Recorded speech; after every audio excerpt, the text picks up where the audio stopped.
Chandauli red case में लगातार कुछ न कुछ बाहर निकलकर सामने आ रहा है। वहीं इस मामले में लगातार सियासी पारा चढ़ता जा रहा है।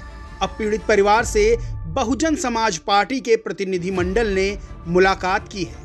बीएसपी नेताओं ने मनराजपुर पहुंचकर पीड़ित परिजनों से मुलाकात की, वहीं उनका हालचाल लिया।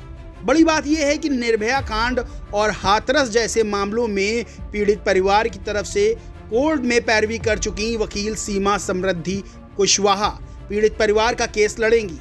इस कड़ी में बीएसपी की राष्ट्रीय प्रवक्ता और वकील सीमा कुशवाहा ने फोन पर मृतका के पिता कन्हैया यादव से बात की।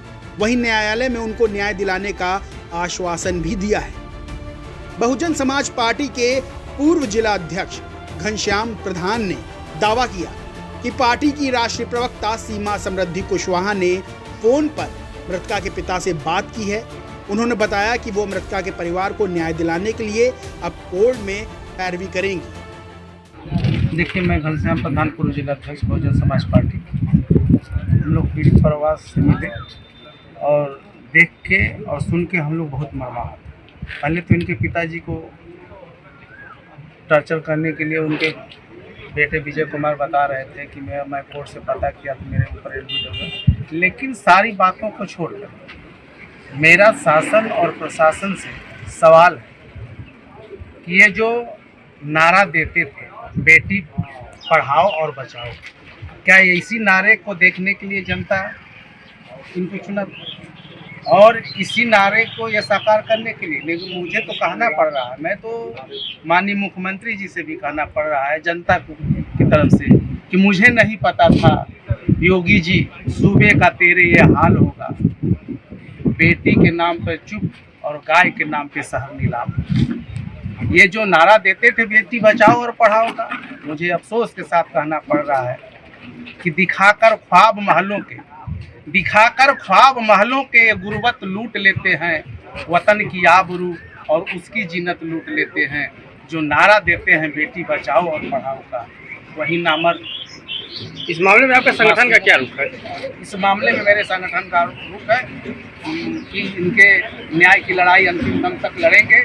और मैंने बहुजन समाज पार्टी के पूर्व राष्ट्रीय महासचिव, वर्तमान में दिल्ली प्रदेश प्रभारी और सुप्रीम कोर्ट की स्टाफ वक्ता, जो निर्भया के दिल्ली और हाथरस कांड की लड़ाई लड़ने वाली बहन कुमारी सीमा समृद्धि कुशवाहा जिससे मैं बात कराया है, उनके मतलब पीड़ित के पिताजी से, उन्होंने आश्वासन दिया है कि मैं इनकी निष्पक्ष और बगैर फीस लिए अंतिम तक तक लड़ाई लड़ूंगी और न्याय दिलाने का काम करूंगा और दोषियों को दंड दिलाने का काम करूंगी, चाहे कितना हूं भी बड़ा दोषी बलशाली। वहीं दूसरी ओर बीएसपी नेता अमित यादव लाला ने प्रदेश सरकार से पीड़ित परिवार को 1 करोड़ मुआवजा और एक व्यक्ति को सरकारी नौकरी की भी मांग की है। उन्होंने कहा कि संगठन पीड़ित परिवार के साथ मजबूती से खड़ा है। तो आप लोगों ने देखा एक बेटी की पुलिस प्रशासन जिसपे लोग न्याय का विश्वास करते हैं, उससे हम न्याय की अपेक्षा कैसे कर सकते हैं? और इस परिवार की पीड़ा को देखते हुए पूरे देश और प्रदेश के लोगों ने शोक संवेदना व्यक्त करी और यहाँ के माननीय विधायक और सत्ता पक्ष के किसी भी लोग ने शोक संवेदना व्यक्त करने का भी काम नहीं किया। और मैं ये चाहता हूँ इस उत्तर प्रदेश की सरकार से कि इस परिवार को 1 करोड़ रुपए आर्थिक सहायता और कम से कम किसी सदस्य को एक सरकारी नौकरी देने का काम करें। इस मामले में बहुजन समाज पार्टी क्या कदम उठा रही है? बहुजन समाज पार्टी की ओर से बहन जी ने हम लोगों को और हम सारे लोग पार्टी के आए और सीमा कुशवाहा जी जो हमारे पार्टी के प्रभारी, उन्होंने साथ निर्भया हत्याकांड केस की लड़ाई केस लड़े। उन्होंने परिवार से हमने बात कराई और आश्वासन दिया कि उनका पूरा केस लड़ने का काम करेंगे और उनको न्याय दिलाने का काम करेंगे, दोषियों को सख्त कार्रवाई सजा दिलाने का काम करेंगे। 302 का मुकदमा तो पुलिस को आज ही दर्ज कर देना चाहिए। वाराणसी लोकसभा से प्रधानमंत्री नरेंद्र मोदी के खिलाफ लोकसभा में समाजवादी पार्टी की ओर से प्रत्याशी रही शालिनी यादव ने कहा कि पुलिस का यह कृत्य कहीं न कहीं महिला सुरक्षा कानून का खुला उल्लंघन है। उन्होंने कहा कि प्रदेश के मुख्यमंत्री योगी आदित्यनाथ को घटना का संज्ञान लेना चाहिए और मामले की निष्पक्षता के लिए मजिस्ट्रेट स्तर के अधिकारियों से इसकी पूरी जांच कराई जानी चाहिए। मनराज कुमार की जो ये घटना हुई है, ये महिला सुरक्षा कानून का पूर्णतः उल्लंघन है और असंवेदनशीलता का प्रतीक है।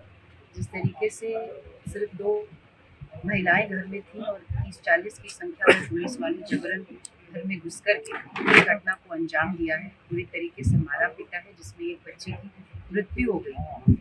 वो चंदौली पुलिस पर की कार्यशैली पर पूरी तरह से सवाल खड़ा करता है और सरकार के लिए भी एक चुनौती है सामने कि इस तरीके की कार्रवाई जो सरकार बेटी पढ़ाओ की बात करती है, वहाँ इस तरीके से इस घटना को अंजाम दिया गया है, वो निंदनीय है। और मेरी मांग है सबसे पहले कि जो ये फर्जी धाराएं लगाई गई हैं परिवार पर, बच्चों पर भी, वो उसको तुरंत हटाया जाए। मैं मुख्यमंत्री जी से ये मांग करती हूँ कि इस घटना का संज्ञान लें और निष्पक्ष जांच, इस जो पूरी घटना है इसकी निष्पक्ष जांच हो मैजिस्ट्रेट के द्वारा, ना कि उस पुलिस के द्वारा जो स्वयं जिसका रोल संदिग्ध है और जो उस पर एक प्रश्न उठ रहा है। साथ ही साथ जो स्थिति जिस तरीके से जो परिवार ने सहा है, उसको जो नुकसान हुआ है, उसके लिए पीड़ितों की आर्थिक मदद करें, ये मेरी मांग है उनसे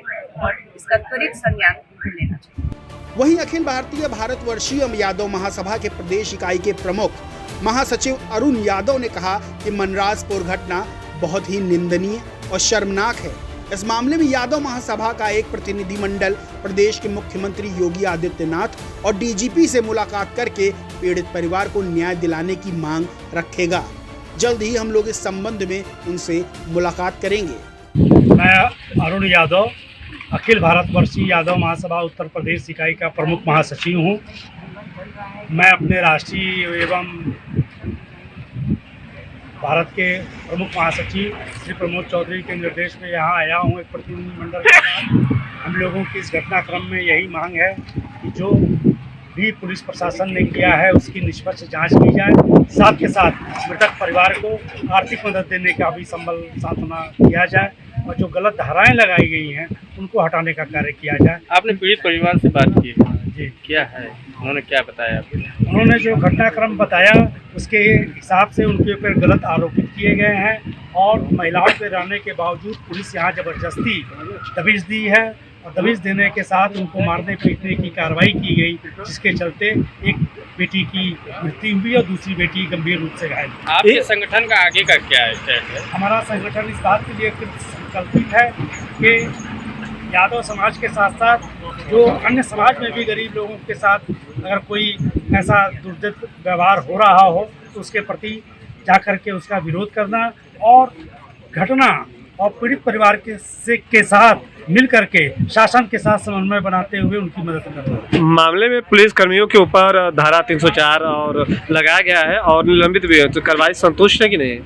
देखिए, जहाँ तक धाराओं की बात है उससे जो पीड़ित परिवार है वो संतुष्ट नहीं है, उस जांच प्रक्रिया से भी संतुष्ट नहीं है।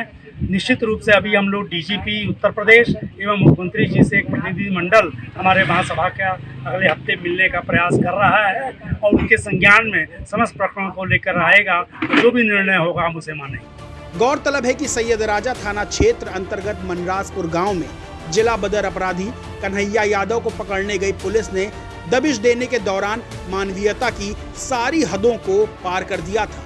पुलिस गई तो थी अपराधी की धरपकड़ के लिए दबिश देने, लेकिन टीम में मौजूद पुलिसकर्मियों ने अपराधी न मिलने पर उसकी बेटियों संग न सिर्फ मारपीट की थी, बल्कि आरोप है कि पुलिसकर्मी ने युवती के साथ दुष्कर्म की वारदात को अंजाम दे डाला।